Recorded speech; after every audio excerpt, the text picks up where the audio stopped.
मेरा नाम मीना है। रात के सन्नाटे में जब मुंबई की गलियां सो रही होती हैं, मैं अपने टूटे फूटे घर की छत पर बैठकर उन चमचमाते सितारों को देखती हूं जो मेरी पहुंच से कोसों दूर हैं।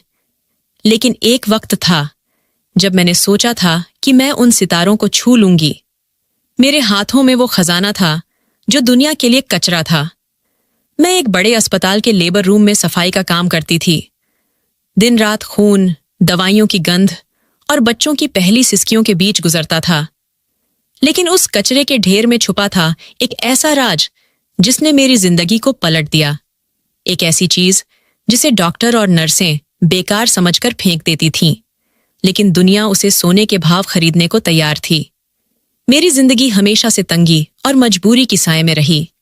बचपन में मैंने अपने पिता को दिन रात मजदूरी करते देखा, फिर भी हमारे घर में 2 वक्त की रोटी मुश्किल से जुट पाती थी। मैं उनकी इकलौती बेटी थी, 2 भाइयों के साथ। पिताजी की खांसी ने धीरे धीरे उनकी सांसें छीन लीं और एक दिन वो हमें छोड़कर चले गए। मां ने हिम्मत बांधी और उसी अस्पताल में सफाई का काम शुरू किया जहां बाद में मैंने कदम रखा।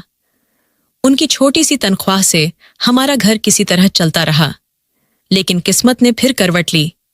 मां ने मेरी शादी बिरजू से कर दी, जो बचपन में तय हुआ रिश्ता था। मुझे क्या पता था कि बिरजू नशे का गुलाम बन चुका है। शादी के बाद उसका असली चेहरा सामने आया। मेरे 2 बच्चे हुए, लेकिन बिरजू ने कभी जिम्मेदारी नहीं उठाई। मां की शुगर की बीमारी और बच्चों के बढ़ते खर्चे मेरे कंधों पर आ पड़े। एक दिन मां की हालत इतनी बिगड़ गई कि मैंने फैसला किया, अब मैं उनकी जगह अस्पताल में काम शुरू करूंगी। मां ने अपनी ईमानदारी और मेहनत से अस्पताल में अच्छी पहचान बनाई थी, जिसका फायदा मुझे हुआ। लेकिन घर की गरीबी जस की तस ही रही।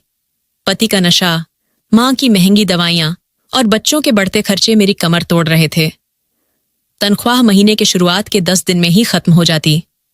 मेरी ड्यूटी ज्यादातर लेबर रूम में ही होती थी। वहां फर्श पर झाड़ू लगाना, गंदगी साफ करना, दवाई और सफाई के केमिकल का स्प्रे करना सब मेरी जिम्मेदारी थी। हर रोज खून, दवाओं और केमिकल की मिलीजुली गंध मेरे नथुनों में बस जाती थी। मुझे अपने शरीर से भी वही बदबू आने लगी थी। लेबर रूम एक अजीब जगह होती है।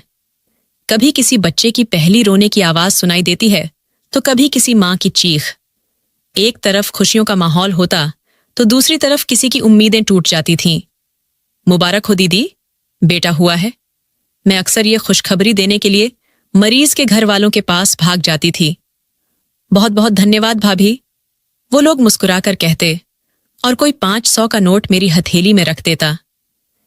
ये मेरे लिए किसी खजाने से कम नहीं होता था। मैं हमेशा खुशखबरी देने में सबसे आगे रहती थी, ताकि थोड़ा बहुत एक्स्ट्रा पैसा मिल जाए। लेकिन वो भी ऊंट के मुंह में बिल्कुल जीरे के जैसा ही था। घर लौटते ही बच्चे अपनी फरमाइशों की झड़ी लगा देते।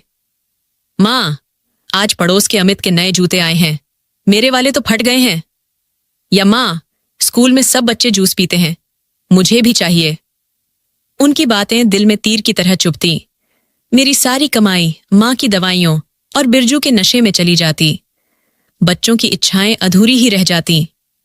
रात को मैं छत को घूरते हुए सोचती, क्या मेरी जिंदगी ऐसे ही सफाई करते कमाते निकल जाएगी? क्या कभी गरीबी का यह अंधेरा खत्म होगा भी या नहीं? लेकिन एक दिन किस्मत ने करवट ली और ऐसा पलटा लिया कि जिसने मुझे फर्श से उठाकर आसमान पर ही पहुंचा दिया था।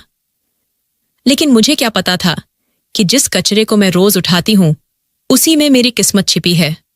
वो राज जो मुझे कुछ ही दिनों में अमीर बना देगा, मगर जिसकी कीमत मुझे जिंदगी भर चुकानी पड़ेगी। उस दिन एक चमचमाती काली गाड़ी मेरे घर के ठीक सामने आकर रुकी। गली के सारे बच्चे खेल छोड़कर उस काली गाड़ी को ही देखने लगे। हमारी गली में इतनी बड़ी और साफ सुथरी गाड़ी कभी भी नहीं आई थी। मैं दरवाजे पर खड़ी हैरान थी। मेरे घर के सामने इस गाड़ी का भला यहां क्या काम है? उसमें से एक पेंट कोट पहने साफ सुथरा आदमी उतरा। उसके पॉलिश किए हुए जूते गली की मिट्टी में भी चमक रहे थे। उसने एक नजर मेरे घर पर डाली और फिर मुझ पर नजर डालते हुए बोला, आप मीना हैं? उसकी आवाज भारी और सधी हुई थी। मैंने डरते डरते कहा, जी हां, मैं ही मीना हूं। कोई काम था? उसने पूछा। आप मुंबई के उस बड़े अस्पताल में लेबर रूम में सफाई का काम करती हैं। मेरा दिल धक धक करने लगा। उसे मेरे काम की जगह का कैसे पता? मैंने धीरे से सिर हिलाया। हाँ, करती हूं। कोई परेशानी हो गई है क्या? मैं डर रही थी कि कहीं अस्पताल से कोई शिकायत ना हो, लेकिन उसने मुस्कुराते हुए कहा, नहीं, कोई परेशानी नहीं है, बल्कि अब आपके सारे मसले खत्म होने वाले हैं। मैं चौंक गई। अगर अस्पताल का काम होता तो वहीं बुला लेते। घर आने की क्या जरूरत थी? मैंने उसे शक से देख रही थी। उसने पूछा, क्या मैं अंदर आ सकता हूं? मुझे आपसे एक बहुत जरूरी बात करनी है। मैंने झिझकते हुए बोला, ठीक है, आइए। मेरा छोटा सा घर और टूटी दीवारें उसके महंगे कपड़ों के सामने शर्मिंदा लग रहे थे। वह बैठा तो पुरानी कुर्सी चिड़चिड़ा उठी। मैंने हिम्मत करके कहा, देखिए, मैं अजनबियों से बात नहीं करती, लेकिन आपने मेरे अस्पताल का नाम लिया है। मैं वहां 5 साल से काम कर रही हूं और मुझसे पहले मेरी मां 15 साल तक वहीं पर काम करती थी। ये सुनते ही उसकी आंखों में एक चमक आई। वो बोला, तो मतलब आप अस्पताल के अंदर की हर बात जानती होंगी, खासकर लेबर रूम की।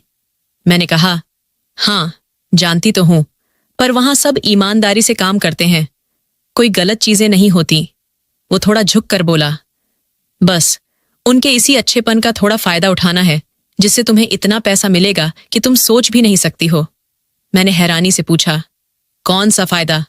वो मुस्कुराया और बोला, तुम्हें तो रोज कचरा उठाना होता है ना, बस उसी कचरे में तुम्हारे लिए एक ऐसी चीज है जो तुम्हें कुछ ही दिनों में करोड़पति बना सकती है। उसका जुमला ऐसा था कि जैसे किसी ने मेरे सर पर हथौड़ा मार दिया हो। करोड़पति, और वह भी कचरे से। मुझे एक पल के लिए लगा कि यह आदमी या तो पागल है या फिर मेरा मजाक उड़ा रहा है।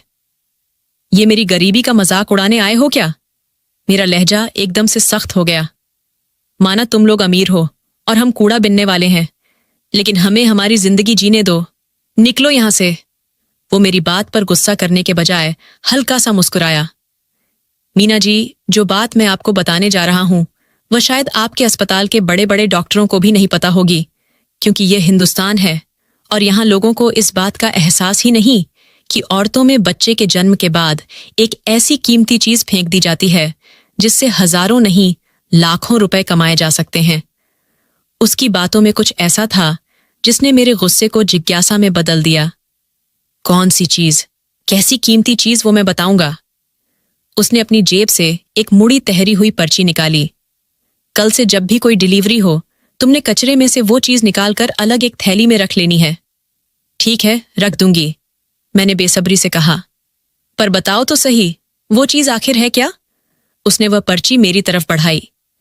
इस पर सब लिखा है, इसे ध्यान से पढ़ लो। कल से तुम्हारा काम शुरू होगा, मैं तुमसे खुद संपर्क करूंगा। यह कहकर वह उठकर बाहर चला गया। मैं उसे जाते हुए देखती रही जब तक उसकी काली गाड़ी गली के मोड़ से गायब नहीं हो गई। फिर मैंने कांपते हाथों से वह पर्ची खोली। उस पर सिर्फ एक शब्द लिखा था, एक ऐसा मेडिकल शब्द जो मैंने कभी कभार नर्सों की जुबान से सुना था, लेकिन उसका मतलब मैं नहीं जानती थी। मैंने उस शब्द को बार बार पढ़ा। समझ में ही नहीं आ रहा था कि आखिर वह बेकार सी चीज इतनी कीमती कैसे हो सकती है जिसे डॉक्टर और नर्सें इस्तेमाल की हुई रुई और पट्टियों के साथ फेंक देते हैं। मेरा दिल कह रहा था कि यह कोई धोखा है, कोई चाल है, लेकिन दिमाग कह रहा था, अगर इसकी बात में जरा भी सच्चाई हुई तो मेरी और मेरे बच्चों की जिंदगी पूरी तरह से बदल सकती है। उस एक शब्द ने मेरे अंदर लालच और डर की ऐसी लड़ाई छेड़ दी थी जिसका फैसला अगले दिन अस्पताल के लेबर रूम में होना था। उस रात मुझे नींद ही नहीं आई। मैं बिस्तर पर करवटें बदलती रही। वह पर्ची पर लिखा शब्द मेरे दिमाग में लगातार घूमता रहा। वह अजनबी आदमी, उसके आत्मविश्वास से भरी आंखें और करोड़पति बनने की बात सब किसी ख्वाब के जैसा लग रहा था। एक ऐसा ख्वाब जो डरावना भी था और खूबसूरत भी।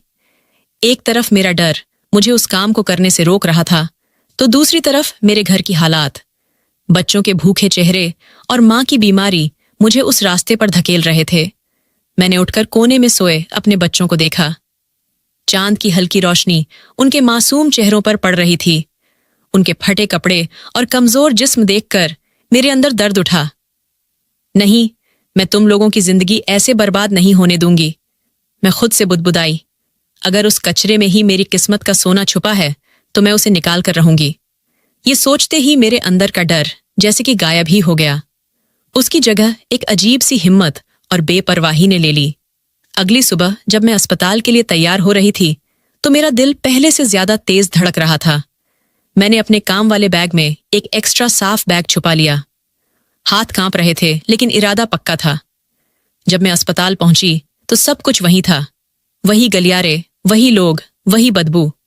लेकिन आज सब कुछ अलग लग रहा था।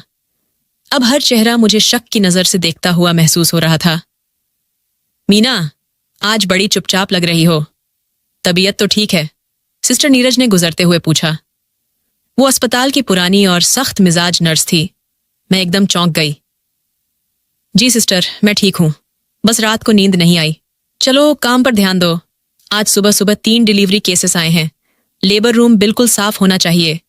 वह आदेश देकर आगे बढ़ गई। उनकी बात सुनकर मेरी धड़कन और तेज हो गई। 3 केस मतलब कि 3 मौके।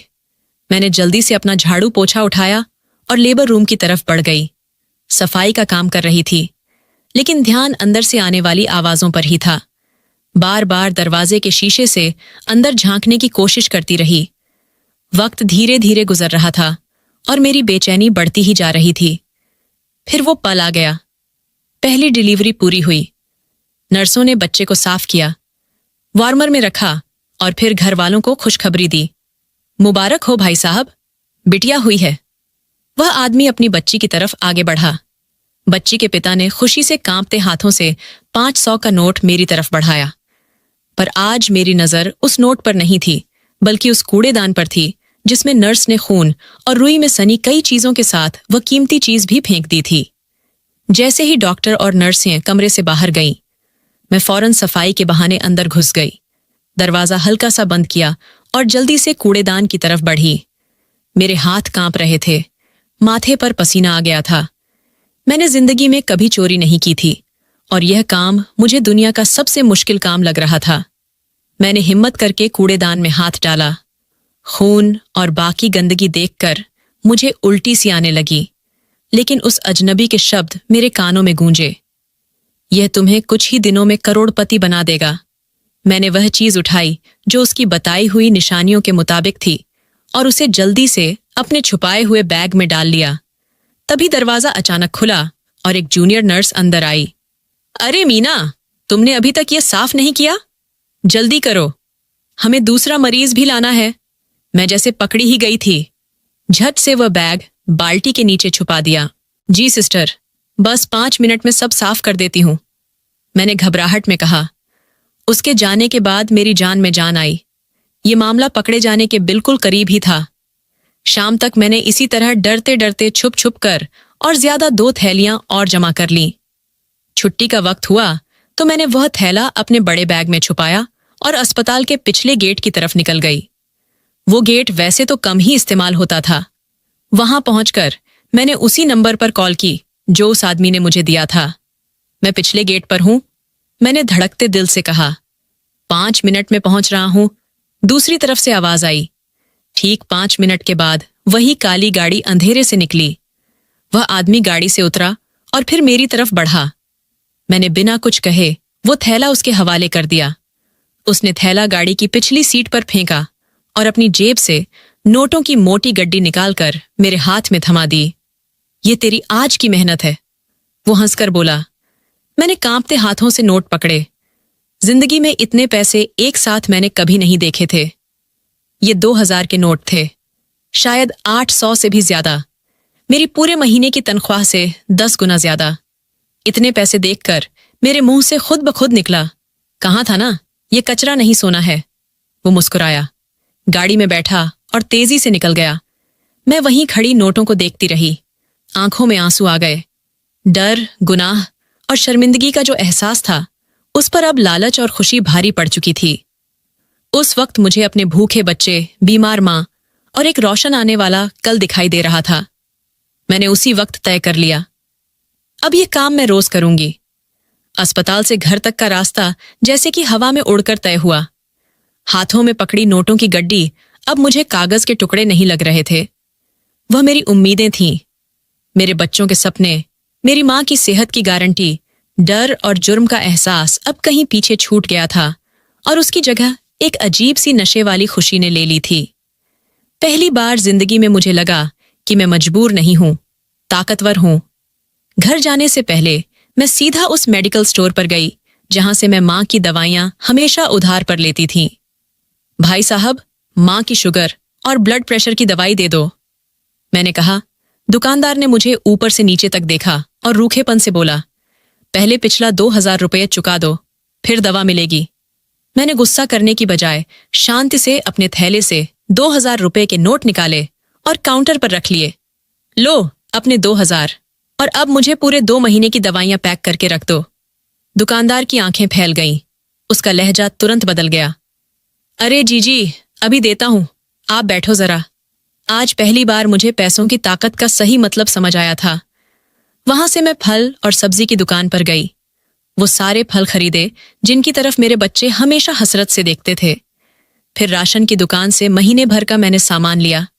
आखिरी में बच्चों के कपड़ों की दुकान पर गई और उनके लिए नए कपड़े और चमकदार जूते खरीदे। जब मैं घर पहुंची तो दोनों हाथों में थैले भरे हुए थे। मां, देखो, मेरे बेटे ने एक थैले में से नई शर्ट निकालकर खुशी से चिल्लाया। मेरी बेटी ने नए जूतों को सीने से लगा लिया। उनके चेहरों पर जो सच्ची खुशी थी, उसे देखकर मुझे लगा कि मैंने कोई गुनाह नहीं किया, बल्कि सबसे नेक काम किया है। मां मुझे बाजू से पकड़कर एक कोने में ले गई। उनके चेहरे पर खुशी के साथ चिंता भी थी। मीना, ये सब कहां से आया? तूने कहीं से कर्ज तो नहीं लिया ना? देख, हम गरीब जरूर हैं, लेकिन उधार में नहीं जी सकते। मैं इस सवाल के लिए तैयार थी। नहीं मां, अस्पताल वालों ने बोनस दिया है। बोले कि तुम और तुम्हारी मां सालों से ईमानदारी से काम कर रही हो, तो यह इनाम है। मैंने सफाई से झूठ बोला। मां को पूरी तरह यकीन तो नहीं हुआ, पर वह चुप हो गई। भगवान तेरा भला करे, उन्होंने मेरे सिर पर हाथ फेरते हुए कहा। इतने में मेरा आदमी बिरजू, जो शायद कोने में सो रहा था, शोर सुनकर उठ गया। नए सामान और कपड़ों को देख उसकी आंखों में लालच चमकने लगा। वाह वाह, लगता है कहीं से माल हाथ लगा है। चलो शाबाश, अब मुझे भी कुछ खर्चे के पैसे दे दो। दोस्त इंतजार कर रहे हैं। पहले मैं उसकी बातों से डरकर पैसे दे देती थी, पर आज मेरे अंदर एक नई मीना थी। कोई पैसा नहीं मिलेगा, मैंने ठंडे लहजे में कहा। ये पैसे बच्चों के कपड़ों और मां की दवाइयों के लिए हैं, तेरे नशे के लिए नहीं है। वो गुस्से से मेरी तरफ झपटा। तेरी हिम्मत कैसे हुई मुझे जवाब देने की? हिम्मत पैसों से आती है बिरजू, मैंने उसकी आंखों में आंखें डालकर कहा और 500 का नोट उसकी तरफ उछाल दिया। यह ले, और अब पूरे दिन मुझे अपनी शक्ल मत दिखाना। वह कुछ देर मुझे घूरता रहा, फिर नोट उठाकर बड़बड़ाता हुआ घर से निकल गया। आज मैंने सिर्फ पैसे नहीं कमाए थे, मैंने अपनी खोई हुई इज्जत और खुद पर भरोसा वापस पाया था। उस दिन के बाद यह मेरा रोज का काम बन गया। मैं हर रोज अस्पताल जाती, लेकिन अब मकसद सिर्फ सफाई करना नहीं था। मैं एक शिकारी की तरह लेबर रूम के बाहर मंडराती रही, अपने शिकार का इंतजार करती। पहले दिन का डर अब एक आदत बन चुका था। मुझे पता था कि कब कमरे में जाना है, कैसे नर्सों की नजर से बचना है और कैसे सफाई से काम करना है। अब वह कूड़ेदान मुझे गंदा नहीं लगता था, वह तो खजाने का बक्सा बन चुका था। हर शाम मैं पिछले गेट पर उस काली गाड़ी वाले आदमी से मिलती। मैं उसे थैला देती, वह मुझे नोटों की गड्डी थमाता और हम दोनों बिना कुछ कहे अपनी राह चल देते। कुछ ही हफ्तों में मेरे घर का पूरा हाल बदल गया। टूटी चारपाई की जगह नए बिस्तर आ गए। रसोई में हर चीज मौजूद थी। बच्चों ने अच्छा खाना और अच्छे कपड़े पहनना शुरू कर दिए थे।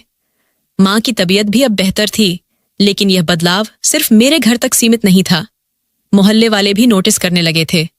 अरे वाह मीना, आज तो तू बड़ी चमक रही है, एक पड़ोसन ने कहा।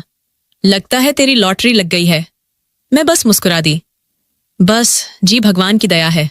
मुझे पता था सबकी निगाहें मुझ पर हैं, उनकी फुसफुसाहटें, मां की चिंता भरी नजरें, सब कुछ मैं महसूस कर रही थी। लेकिन दौलत का नशा सिर पर चढ़ चुका था। पैसा अजीब चीज है, जब नहीं होता तो इज्जत और आत्मा दोनों कुचल देता है, और जब आता है तो इंसान को उसकी औकात ही भुला देता है। मेरे साथ भी कुछ ऐसा ही हो रहा था। मैं अब वो पुरानी डरी सहमी मीना नहीं रही थी जो हर किसी के सामने हाथ जोड़ देती और झुककर नमस्ते करती। अब मेरे चले में एक भरोसा था, मेरी आवाज में एक दमदारी थी। मैंने झोपड़ी वाला घर छोड़कर उसी मोहल्ले के किनारे पर एक छोटा लेकिन पक्का घर किराए पर ले लिया था। घर में फ्रिज, टीवी और जरूरत की हर चीज थी। मेरे बच्चे अब गली के दूसरे बच्चों की तरह अच्छे कपड़े पहनते और उनके हाथ में महंगे खिलौने होते। मैंने अस्पताल का काम नहीं छोड़ा था क्योंकि मेरा असली खजाना तो वही था, लेकिन अब मैं वहां पर झाड़ू पोंछा लगाने वाली मीना मौसी से मीना जी बन गई थी। मैं अक्सर नर्स और बाकी स्टाफ के लिए खाने पीने की चीजें ले जाती, कभी किसी की थोड़ी बहुत पैसे से मदद भी कर देती। मेरे इस रवैया ने सबको हैरान कर दिया था, लेकिन कोई मुझसे सीधे पूछने की हिम्मत नहीं करता था। मीना जी, आप तो दिन ब दिन अमीर होती जा रही हैं, हमें भी बताइए कौन सा जादू का डब्बा हाथ लग गया है। एक दिन एक वर्ल्ड बॉय ने चाय पीते हुए मुझसे मजाक किया। मैंने मुस्कुराकर जवाब दिया, मेहनत करती हूं तो भगवान फल देता है, तुम भी मेहनत करो, तुम्हें भी मिलेगा। लेकिन अंदर ही अंदर मैं हर वक्त एक अनजाने डर में जीती थी। रात को जरा सी आहट पर मेरी आंख खुल जाती। अस्पताल में अगर कोई मुझे घूर कर देख लेता तो दिल धक से रह जाता। मुझे हर वक्त लगता जैसे कि कोई मेरा पीछा कर रहा है, जैसे दीवारों के भी कान हैं जो मेरे राज सुन रहे हैं। मेरा लालच मुझे रोज इस आग में झोंकता था, लेकिन मेरा ज़मीर मुझे हर पल टोका करता था। एक दिन मैं रोज की तरह लेबर रूम की सफाई कर रही थी, तभी हेड नर्स मिस डिसूजा अचानक अंदर आ गई। वह बहुत सख्त और उसूलों वाली औरत थी। उनके आते ही सब स्टाफ डर जाता था। मीना, ये कूड़ेदान अभी तक भरा क्यों पड़ा है? उन्होंने सख्त लहजे में पूछा। तुम जानती हो इससे इन्फेक्शन फैल सकता है। उस वक्त कूड़ेदान में मेरा सामान भी पड़ा था। मेरा खून जैसे जम गया। जी मैडम, बस उठाने ही लगी थी।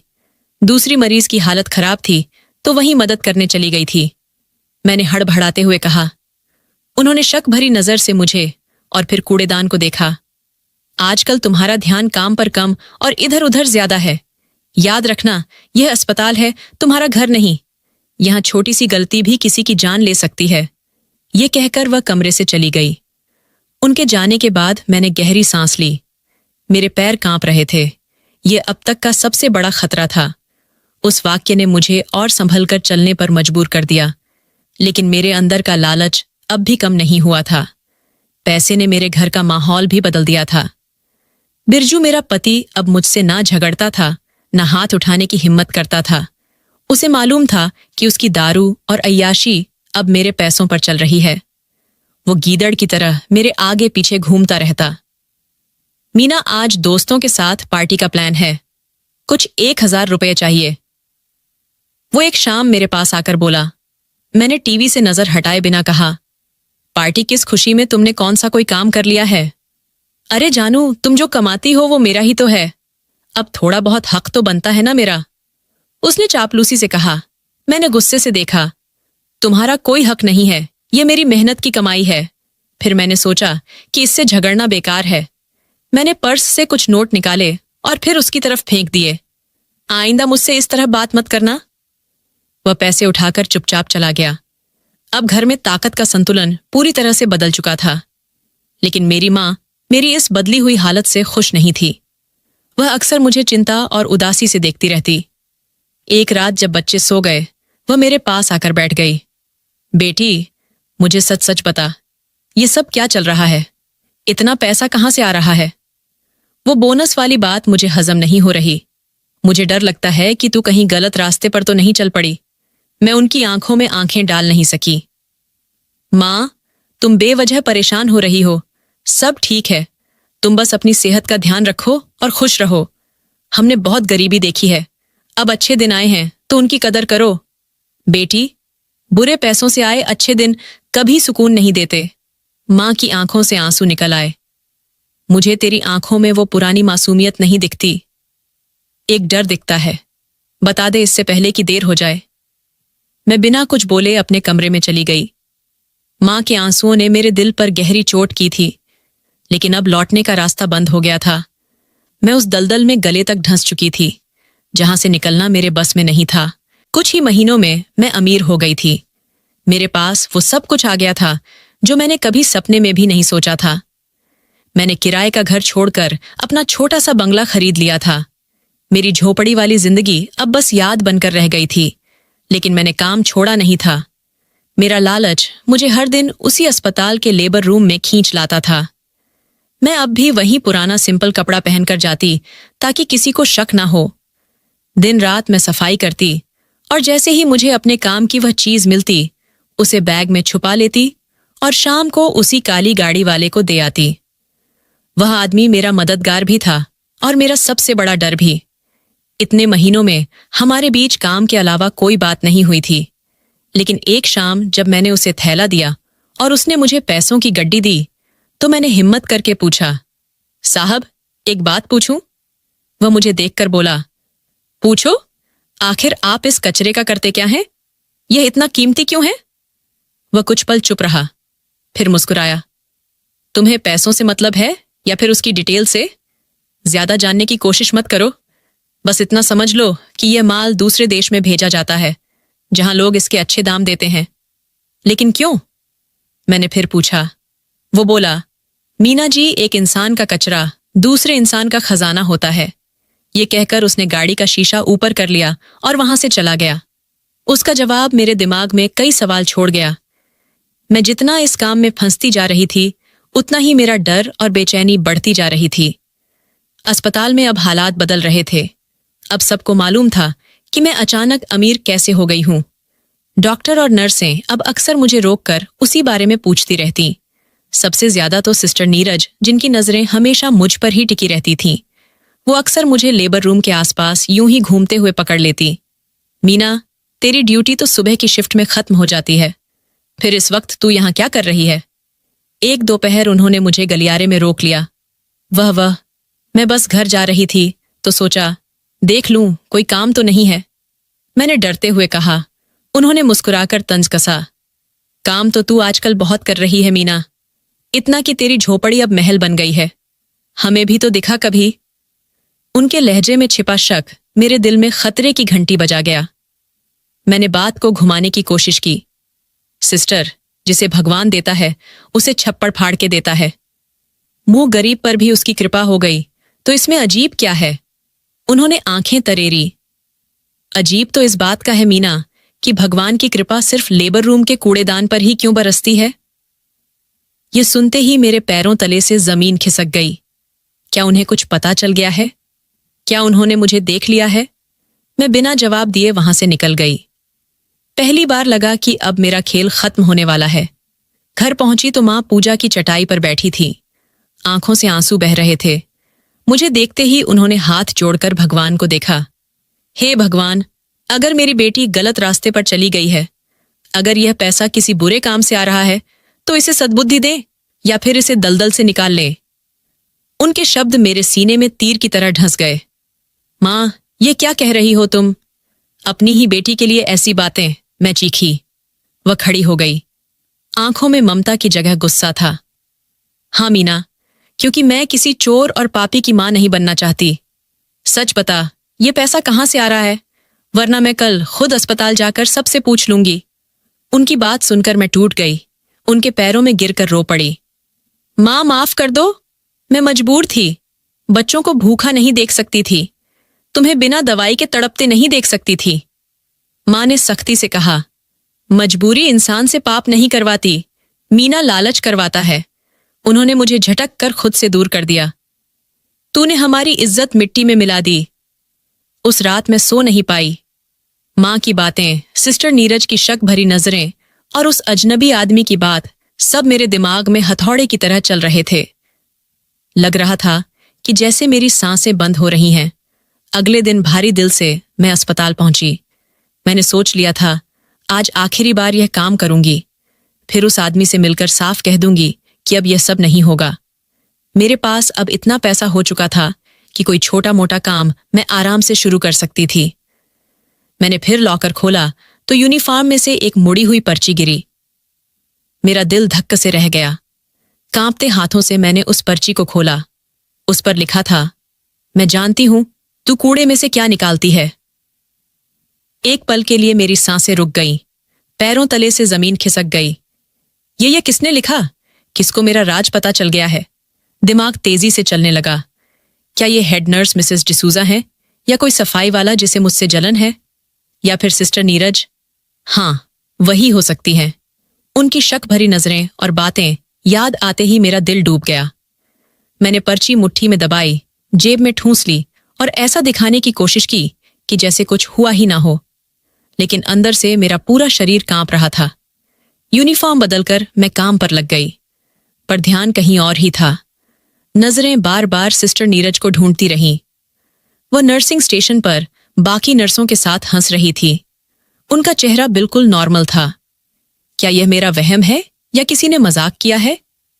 मैंने आज लेबर रूम की तरफ जाने की हिम्मत ही नहीं की। दूसरे वार्ड में सफाई करती रही, पर हर वक्त लगता कि जैसे कोई पीछे खड़ा है, जैसे किसी की नजर मुझ पर है। हर आवाज पर दिल उछल जाता। अस्पताल की इमारत आज मुझे जेल जैसी लग रही थी। ड्यूटी खत्म होते ही मैंने कपड़े बदले और जल्दी से निकलने लगी।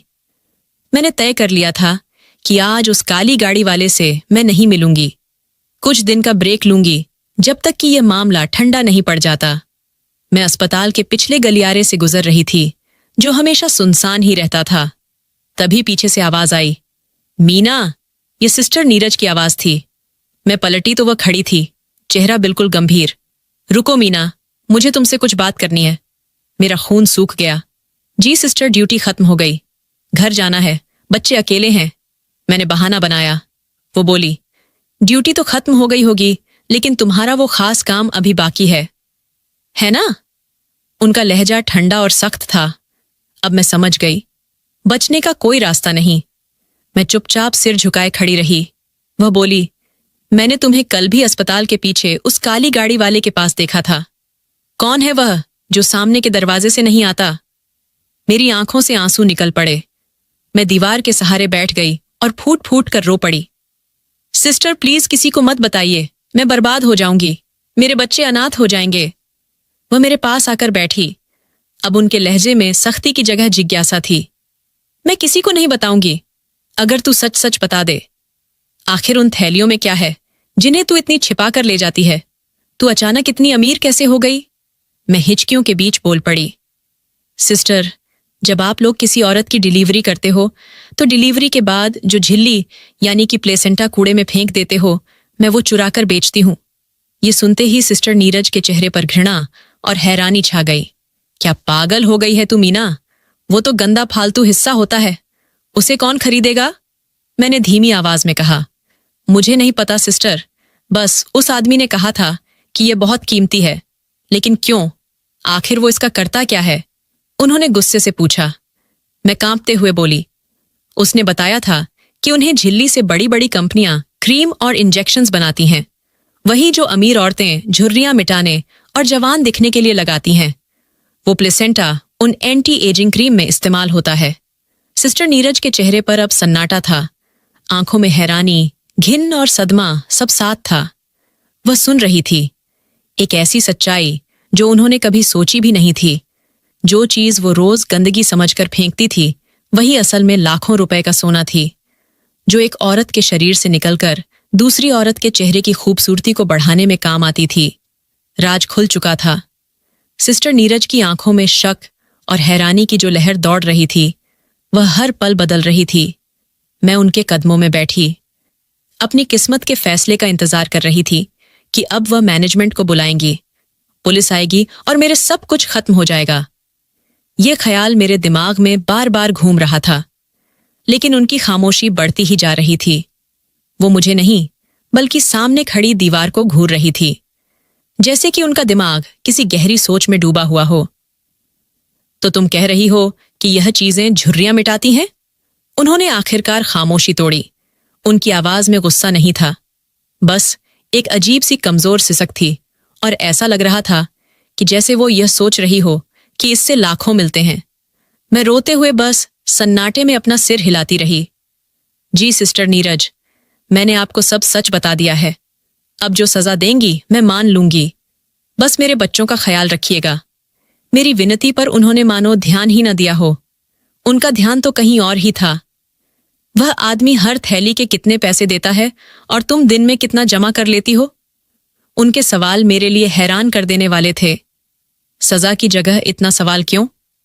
डर की चपेट में मैंने सारी बात बतानी शुरू की। सिस्टर नीरज, वो हर थैली के 20 से 25 हजार दे देता है। जिस दिन ज्यादा केस होते हैं उस दिन लाख तक भी बन जाते हैं। एक दिन में कभी कभी लाख तक यह बात उनके मुंह से जैसे फुसफुसाहट बनकर निकली। अचानक मैंने उनके चेहरे पर वही लालच देखा जो महीनों पहले मैं खुद में देखती थी। उनकी निगाहें अपने हाथों पर टिक गईं, लकीरों और छोटी छोटी झुर्रियों पर ठहरी। मुझे महसूस हुआ कि उनके दिमाग में भी वही जंग चल रही थी जो कभी मेरे दिमाग में थी। वह अपने तरीके की सख्त लेकिन ईमानदार नर्स थी, पर शायद उनकी जरूरतें उनके उस तरीके से बड़ी थीं। शायद उनके भी कुछ अधूरे सपने थे जिन्हें छोटी तनख्वाह में पूरा नहीं किया जा सकता था। एक लंबी अजीब सी खामोशी के बाद उन्होंने गहरी सांस ली और मेरी तरफ देखा। उनकी आंखों में अब कोई दया या फिर गुस्सा नहीं था, बस एक ठंडी कारोबारी चमक थी। उठो मीना, आंसू पोंछो, तुम्हें कोई सजा नहीं मिलेगी। उन्होंने ऐसे कहा जैसे कि फैसला सुनाया हो। मैं हैरानी से उनकी तरफ देख रही थी। क्या क्या मतलब? मैंने पूछा। मतलब यह कि कल से यह काम तुम अकेली नहीं करोगी। उनका यह वाक्य मेरे लिए पहले वाले खुलासे से भी बड़ा झटका था। मैं समझ ही नहीं पाई। सिस्टर नीरज उठकर खड़ी हुई और मेरा हाथ पकड़ा। अब रोना धोना बंद, काम का समय शुरू है। तुमने बहुत बेवकूफी से काम किया है। कभी भी पकड़ी जा सकती थी, लेकिन अब ऐसा नहीं होगा। उनकी आवाज में सख्ती थी और बातें गुप्त तरीके से कह रही थीं। जैसे ही कोई केस फिनिश होगा, थैली कूड़ेदान में नहीं जाएगी। मैं उसे खुद उठाकर मेडिकल स्टोर रूम के उस कोने में रख दूंगी जहां पर कोई भी नहीं जाता है। वहां वो सुरक्षित रहेगी। तुम्हें बार बार लेबर रूम के बाहर खड़े होने की जरूरत ही नहीं है। छुट्टी के वक्त तुम स्टोर रूम से थैला उठाकर बाहर जाकर उस आदमी को दे दोगी, समझी? मैं उनकी सख्त बात सुनकर जम ही गई थी। जिस औरत ने मुझे मौत के जैसा डर लगता था, वही अब मुझे उस गलत काम को और भी सुरक्षित तरीके से करने का तरीका सिखा रही थी। और जो भी पैसा आएगा उसने अपनी शर्त भी रख ली। उसमें से 30% मेरा होगा। धीरे धीरे सारा खेल मेरी समझ में आ गया। ये कोई दया नहीं थी, ये तो पार्टनरशिप की पेशकश थी। उन्होंने मेरी मजबूरी और मेरे डर को अपनी तरक्की का जरिया बना लिया था। लेकिन सिस्टर नीरज, ये तो जुर्म है। मेरा मुंह झटके में बोल पड़ा। वह हंस पड़ी, एक कटु खाली सी हंसी हंसने लगी। जुर्म तब तक जुर्म नहीं था जब तुम अकेले लाखों कमा रही थी। मीना, अस्पताल वाले इन कीमती चीजों को जलाकर खत्म कर देते हैं। अगर यह किसी के काम आकर हमें कुछ पैसे दे रही है तो इसमें क्या बुरा है? हम किसी का हक नहीं छीन रहे हैं, बस अपना हिस्सा ले रहे हैं। मेरे पास मना करने का कोई रास्ता भी नहीं था। अगर मैंने मना किया तो वह 1 मिनट में मैनेजमेंट को सब कुछ बता देती। मैंने शिकारी से बचकर दूसरे ज्यादा खतरनाक शिकारी के पास पनाह ली थी। ठीक है सिस्टर नीरज, मैंने दबे हुए स्वर में कहा, मुझे मंजूर है। उन्होंने मेरे कंधे पर थपकी दी। आप घर जाओ और फिक्र मत करो, कल से हमारा नया काम शुरू होगा। उस दिन जब मैं अस्पताल से निकली, मैं अकेली नहीं थी। मेरे साथ अब उस गलत काम में एक और शामिल हो चुकी थी। एक पढ़ी लिखी सीनियर नर्स। हमारा यह नापाक साथ किस मंजिल तक जाएगा ये मैं नहीं जानती थी, पर एक बात साफ थी, खतरा और कमाई दोनों ही दुगनी हो गए थे। सिस्टर नीरज की पहुंच और अस्पताल के सिस्टम की जानकारी की वजह से हमारा काम अब ज्यादा साफ सुथरा और कम जोखिम वाला हो गया था। वह जानती थी किस वक्त कौन सा कॉरिडोर खाली रहता है, किस डॉक्टर की ड्यूटी कब बदलती है और किस स्टोर रूम की चाबी कहां पर लटकी रहती है। अब मुझे सारा दिन लेबर रूम के बाहर घूमने की जरूरत नहीं थी। नीरज खुद ही सामान को सुरक्षित जगह पर पहुंचा देती और मैं छुट्टी के वक्त उसे उठाकर वापस ले जाती। पैसा अब पानी की तरह बहने लगा था। जहां पहले मैं रोज 500 रुपये कमाती थी, अब यह रकम 1 से 1,50,000 रुपये तक पहुंचने लगी थी, क्योंकि सिस्टर नीरज अपनी पहुंच के कारण दूसरे ऑपरेशन थिएटरों से भी कीमती सामान निकालने का रास्ता निकाल लेती थी। हमने तय किया कि कुल रकम का 40% अब सिस्टर नीरज का होगा और 60% मेरा, क्योंकि बाहर वाले आदमी से संपर्क और सौदा करने की जिम्मेदारी और खतरा अभी भी मेरा ही था। दौलत ने मेरी जिंदगी पूरी तरह से बदल दी थी। मैंने एक छोटी सी गाड़ी ले ली थी। मेरे बच्चे शहर के अच्छे स्कूल में पढ़ने लगे थे। मैंने माँ के इलाज के लिए शहर के सबसे बड़े डॉक्टर से अपॉइंटमेंट लिया था, लेकिन माँ अब भी मुझसे खुश नहीं थी। वह मेरी दी हुई सहूलियतें इस्तेमाल करती थीं, लेकिन उनकी आंखों में मेरे लिए हमेशा मायूसी और डर रहता था। मीना, यह सब कब तक चलेगा? वो अक्सर मुझसे पूछती। जिस चीज की बुनियाद ही कमजोर हो वह ज्यादा देर टिकती नहीं। माँ, तुम चिंता मत करो, मैं सब संभाल लूंगी। मैं हमेशा उनकी बात टाल देती। दूसरी तरफ सिस्टर नीरज की जिंदगी में भी बड़ा बदलाव आ रहा था। उन्होंने अपनी पुरानी मोटरसाइकिल बेचकर एक छोटी गाड़ी ले ली थी। अब वह महंगे कपड़े और ब्रांडेड पर्स इस्तेमाल करने लगी थीं। उनकी यह अचानक बदलाव अस्पताल में सबकी नजरों में आ रहा था। लगता था कि सिस्टर नीरज की भी कोई लॉटरी लग गई है। लोग उनके पीछे बातें करने लगे। हमारे बीच अब दोस्ती नहीं, बस कारोबार का रिश्ता था। हम सिर्फ काम के समय बात करते, हिसाब करते और अगला प्लान बनाते। लालच हम दोनों पर हावी हो गया था। मीना, ये आदमी हमें बहुत कम पैसे देता है। एक दिन नीरज ने मुझसे कहा, ये माल बाहर लाखों में बिकता होगा और हमें सिर्फ हजारों में मिलता है। हमें कोई नया खरीदार ढूंढना चाहिए। नहीं सिस्टर, ये बहुत खतरनाक होगा। मैंने तुरंत मना कर दिया। जितना मिल रहा है क्या वह कम है? ज्यादा लालच हमें ही नुकसान देगा। मेरी बात सुनकर वह गुस्से से बोली, तुम हमेशा डरती ही रहती हो, इसीलिए सारी जिंदगी ऐसा करती रही। पैसा कमाने के लिए हिम्मत चाहिए। फिर वही दिन आया जिसका मुझे डर था। अस्पताल के मैनेजमेंट ने सिक्योरिटी बढ़ाने के लिए हर कॉरिडोर, खास तौर पर स्टोर रूम्स और पिछले गेट पर नए सीसीटीवी कैमरे लगवा दिए। ये खबर हमारे लिए किसी बम से कम नहीं थी। सिस्टर, अब हमें यह काम तुरंत बंद कर देना चाहिए। मैंने घबराकर नीरज से कहा, ये कैमरे हमें पकड़वा देंगे। हमारे पास इतना पैसा है कि हम इज्जत से जी सकते हैं। पागल मत बनो मीना। उन्होंने मुझे झटका दिया। पैसा कभी भी काफी नहीं होता है और इन कैमरों का भी कोई ना कोई रास्ता तो मैं निकाल ही आएगा। मैं उनके ब्लाइंड स्पॉट्स को बहुत अच्छी तरह से जानती हूं, जहां उनकी नजर नहीं पड़ती है। तुम चिंता मत करो। लेकिन मुझे पता था कि हमारा जाल तंग हो रहा है। यह भगवान की तरफ से चेतावनी थी, जिसे नीरज अपने लालच में समझ ही नहीं रही थी। उसी हफ्ते एक दिन अस्पताल में डिलीवरी के केसेस ज्यादा थे और हमारे पास माल भी बहुत जमा हो गया था। नीरज, जो हमेशा बहुत ही सावधानी से काम करती थी, उस दिन लालच और जल्दबाजी में बहुत बड़ी गलती कर बैठी। उन्होंने सारा सामान अलग अलग थैलियों में रखने की बजाय एक बड़े से मेडिकल वेस्ट बैग में डाल दिया, ताकि जल्दी काम खत्म हो जाए। जब वह स्टोर रूम से बाहरी बैग लेकर निकल रही थी तो एक जूनियर नर्स ने उन्हें देखा। उसने नमस्ते किया और फिर गुजर गई। लेकिन उसके मन में यह सवाल रह गया कि सिस्टर नीरज अकेले इतना बड़ा बैग क्यों लेकर जा रही हैं। उस शाम जब मैं उस काली गाड़ी वाले से मिलने पिछले गेट पर पहुंची तो वह बहुत घबराया हुआ दिख रहा था। जल्दी करो, अब यहां पर सिक्योरिटी बहुत ज्यादा सख्त हो गई है। हर जगह कैमरे लग गए हैं। मुझे लगता है कि यह हमारी आखिरी डील हो सकती है। उसने पैसे मेरे हाथ में देते हुए कहा और फिर तेजी से गाड़ी भगा ली।